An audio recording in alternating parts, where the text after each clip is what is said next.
আসসালামু আলাইকুম ভিউয়ার্স, আশা করি আপনারা সবাই ভালো আছেন। আলহামদুলিল্লাহ আমরা সবাই ভালো আছি। আজ আমি আপনাদের একটা রেসিপি কবুতর ভুনা আপনাদের সাথে শেয়ার করছি। আশা করি আপনাদের ভালো লাগবে। আমরা 2টা কবুতর নিয়েছি। ইনগ্রেডিয়েন্টগুলো ডেসক্রিপশন বক্সে দিয়ে দিয়েছি, আপনারা দেখে নেবেন। চলুন আমরা রান্নাটা শুরু করি। আমরা কবুতর 2টাকে কেটে ভালো করে ধুয়ে নিয়েছি। এখন আমরা একটা পাতা তেল দিয়ে, তারপরে এখানে পেঁয়াজ কুচি দিয়েছিলাম এবং বাকি মশলাগুলো দিয়ে আমরা কিছুটা ভুনেছি। এখন আমরা সামান্য গরম পানি দিয়ে দিলাম যাতে জ্বলে না যায় মশলাটা। এখন আমরা ঢেকে রাখবো 2-3 মিনিট।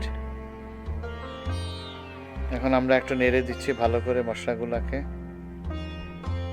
এখন আমরা কবুতরের টুকরাগুলোকে আস্তে আস্তে দিয়ে দিলাম। ভালো করে মশলাগুলোর সাথে মিশিয়ে নিচ্ছি। এখন আমরা 4টা রসুনের ক্লোভ দিয়ে দিলাম, রসুনের কোয়া। এখন ভালো করে সব মিশিয়ে নিচ্ছি। ঢেকে দিয়েছিলাম 2-3 মিনিট। এখন অয়েল বেরিয়ে আসছে।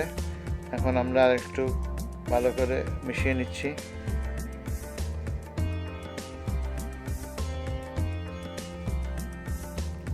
কিছুক্ষণ ঢেকে রেখেছি, আরো 2-3 মিনিট। এখন ভালো করে আবার নেড়ে দিচ্ছি। এখন সামান্য গরম পানি দিয়ে দিলাম।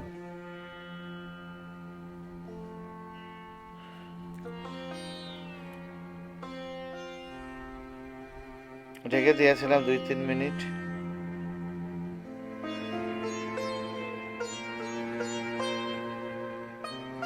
এখন 2টা কাঁচামরিচ দিয়ে দিলাম। এখন সামান্য পানি দিলাম, মোটামুটি 1-1.5 কাপের মতো পানি দিলাম, গরম পানি। আর একটু দিলাম, প্রায় 2 কাপের মতো হয়ে যাবে। এখন আমরা অনেকক্ষণ রান্না করলাম, 4-5 মিনিট আরও।